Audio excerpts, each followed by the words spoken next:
नमस्कार मित्रांनो, घरोघरी मातीच्या चुली या मालिकेच्या आजच्या भागामध्ये जानकी आता घडलेल्या प्रकरणामुळे खूपच अस्वस्थ असते आणि जानकी रूममध्ये असताना तेवढ्यात लगेच आता तिच्याकडे ऋषिकेश येतो. आणि ऋषिकेश जानकीकडे येताच म्हणू लागतो की काहीतरी वेगळंच आहे जानकी. नाना असं मृत्यूपत्र ना कधीच नाही लिहू शकत. एक वेळ मी देवावरती अविश्वास दाखवेल पण मात्र नानांवरती कधीच नाही. ऋषिकेशला समजलेलं असतं की हा सगळा डाव फक्त त्या ऐश्वर्याचा आहे. ऋषिकेशचं बरोबर म्हणणं असतं की हे सगळं ना ऐश्वर्यानेच घडवून आणलंय. काल परवा तिने आईंना तिच्या बाजूने उभं केलं होतं. आज तर शहाणे वकील सुद्धा तिच्याच बाजूने बोलत होते. आज शहाणे वकिलांशी मी निघताना बोलायला गेलो पण मात्र ते माझ्याशी एक अक्षर सुद्धा बोलायला तयार नव्हते. इकडे जानकी मात्र शांतपणे फक्त ऋषिकेशचं ते बोलणं ऐकून घेत असते. ती याच्यावरती एकही शब्द बोलत नसते. ऋषिकेशचं म्हणणं असतं, शहाणे काका इतके दिवस आपल्या घराशी एकनिष्ठ होते पण मात्र आज असं अचानक त्यांनी नेमकं हे का केलं खरंच काही कळत नाहीये. पण मात्र जानकी तेवढ्यात ऋषिकेशला म्हणते, हे सगळं मला कळलंय. जेव्हा आपले ग्रह फिरणार तेव्हा आपलेच माणसं आपल्या विरोधात जाणार. आता जानकीचं हे बोलणं पाहता ऋषिकेश लगेच जानकीच्या जवळ येतो आणि तिला विचारतो की जानकी तू असं कधीपासनं बोलायला लागलीस. जानकी म्हणते की आजपासनं आणि आत्तापासनं. कालपर्यंत सगळं ठीक होतं, सुरळीत होतं पण मात्र आज सगळं विस्कटलं. नानांनी आपल्या वाट्याला काय लिहायला हवं काय नाही लिहायला हवं ना याने आपल्याला काहीच फरक नाही पडत आहे. पण मात्र मला माझ्या वाट्याला माझी माणसं हवी आहेत, मला माझं कुटुंब हवंय. पण मात्र अचानक असं वाटतंय ऋषिकेश माझं कुटुंब माझ्यापासून दुरावत चाललंय. ऋषिकेश आपण दोघेही एकटं पडतोय. आणखी हा विचार करता खूप डिस्टर्ब झालेली असते. तर ऋषिकेश लगेच आता जानकीला समजावून सांगू लागतो आणि जानकीची समजूत काढत म्हणतो, हे बघ जानकी तू शांत हो. आपण दोघं एकमेकांबरोबर असताना एकटं पडण्याचा काही प्रश्नच येत नाही. जानकीचं म्हणणं असतं, आपण दोघं एकमेकांबरोबर कायम राहू आणि आपण एकमेकांसाठी आहोतच. पण मात्र मला माझं कुटुंब हवंय. आपल्याला आपली माणसं हवी आहेत. लग्नानंतर माझं बोट धरून तुम्ही गृहप्रवेश केला पण मात्र त्याच लग्नानंतर यांनी माझा हात धरलाय. मला कायम साथ दिलीये. माझे सासू सासरे कधी माझे आई वडील झाले ना हेच मला कळलं नाही. सारंग भाऊजी माझे मित्र झाले. सारंग भाऊजी माझे धाकटे भाऊ झाले. शर्वरी वंशांबरोबर मला माझी बहीण मिळाली. ही सगळी नाती जरी मी मिळवली असली ना तरी त्यांचं प्रेम गमावलंय आणि माझा सगळा जमा खर्च ना फक्त त्यांच्याजवळच येऊन थांबतो. जानकीला आता खूप मोठी भीती वाटत असते की जानकीने आता हे सगळं गमावलंय आणि जानकी हा विचार करता खूप रडत असते. मग त्याच्यानंतर ऋषिकेश आता जानकीच्या जवळ बसतो आणि जानकी आता ऋषिकेशला म्हणू लागते, ऋषिकेश अहो नानांनी माझ्यावरती जबाबदारी टाकली होती की हे घर एकत्र ठेवायचं, बांधून ठेवायचं आणि मला ती जबाबदारी पार पाडायची आहे. मला माझ्या माणसांना जपायचंय. मी लहानपणापासून अनाथ आयुष्य काढलंय आणि या माणसांशिवाय माझं दुसरं कुठलंच जग नाहीये. आणि ऋषिकेश मला आता पुन्हा अनाथ नाही व्हायचंय.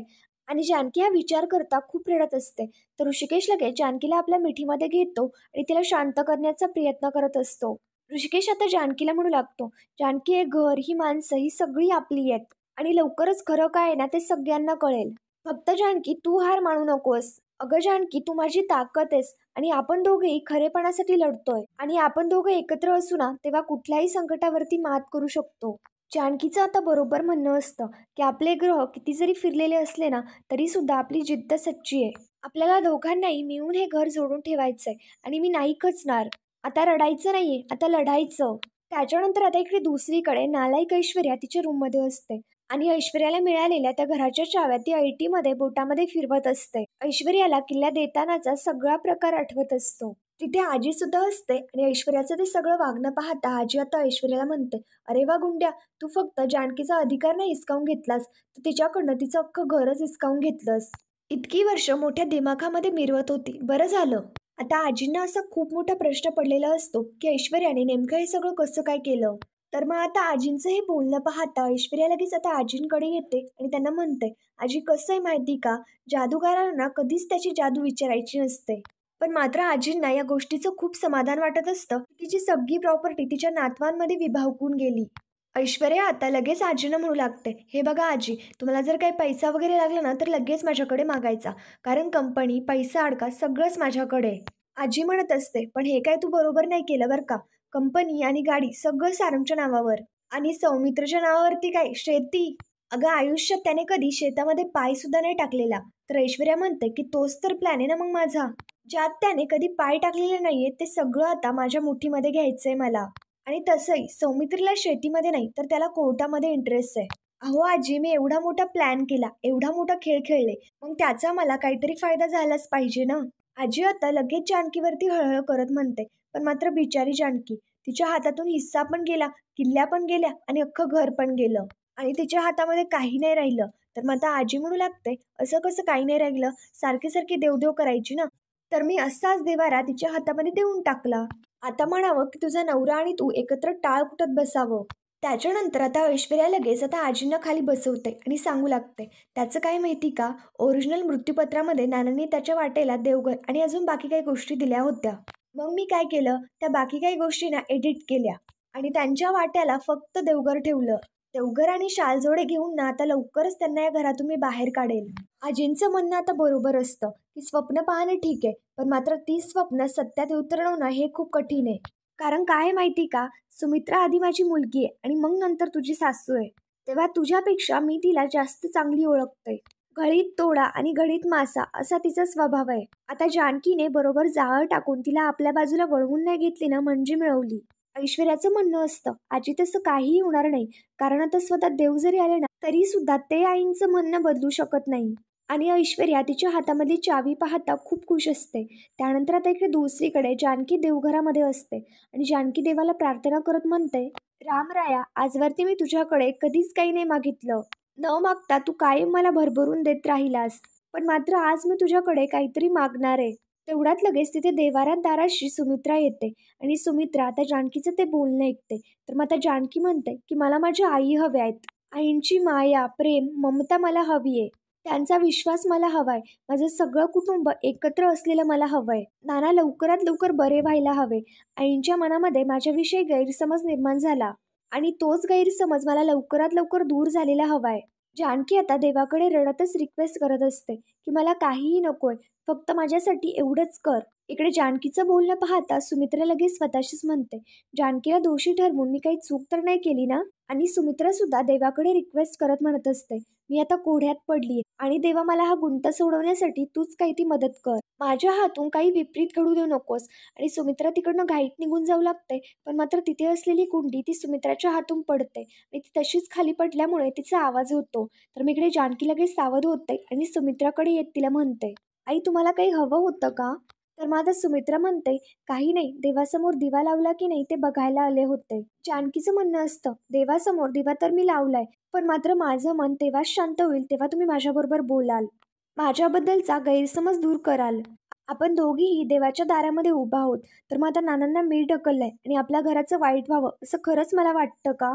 पण मात्र सुमित्रा जानकीला बोलते, माहीत नाही, कदाचित असं असू सुद्धा शकतं. जानकीचं म्हणणं असतं, आई हे सगळं करणं सोडावं, पण मात्र असा विचार सुद्धा कधी माझ्या मनात नाही आला. जर असा विचार जरी माझ्या मनात आला ना, तर इथे देवाच्या दारामध्ये मला मरण यायला हवं.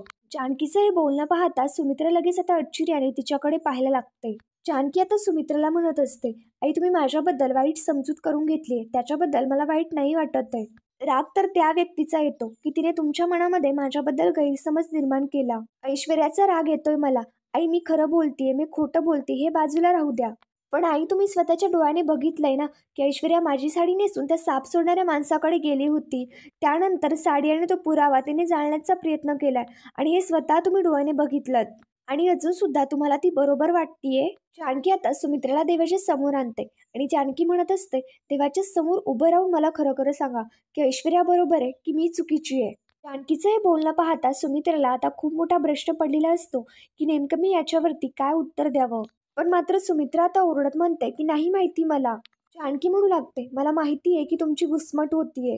तुम्हाला कळत नाहीये, जे डोळ्याने बघितलंय त्याच्यावरती विश्वास ठेवायचा की जे घडतंय ते त्याच्यावर. बरं ठीक आहे, मी समजू शकते तुमची अवस्था. पण माझ्यावरती, तुमच्या जानकीवरती विश्वास ठेवा की मी नानांना ढकललेलं नाहीये. सुमित्राचं म्हणणं असतं, नेमकं काय खरं आहे काय खोटं आहे याच्यावरती मी तेव्हाच विश्वास ठेवेल जेव्हा नाना शुद्धीवरती येतील आणि ते स्वतः मला सांगतील. नाना शुद्धीवरती आल्यानंतर नेमकं खरं काय हे लवकरच बाहेर येईल. त्यानंतर आता इकडे दुसरीकडे ऋषिकेशने त्याचा मित्र घरी आणलेला असतो. त्याचं नाव बाबू असतं आणि तो आता जानकीला त्याची ओळख करून देतो. जानकी आता बाबूंना म्हणते की तुम्ही बसा, मी तुमच्यासाठी पाणी आणते. तर मग आता जानकी बाबूंना पाणी आणायला जाते, पण मात्र त्याला काहीतरी दुसरंच आठवत असतं. जानकी आता बाबूंसमोर पाणी ठेवते, पण मात्र तरी सुद्धा ते कुठल्या तरी विचारांमध्ये असतात आणि खूप डिस्टर्ब असतात. मग त्याच्यानंतर जानकी आता त्यांना पाणी घ्यायला सांगत असते. पण आता ते सगळं पाहता बाबू खूप इमोशनल झालेला असतो आणि त्याच्या डोळ्यातून पाणी यायला लागतं. तर मग आता ऋषिकेश लगेच बाबूला म्हणतो, बाबू काय झालं?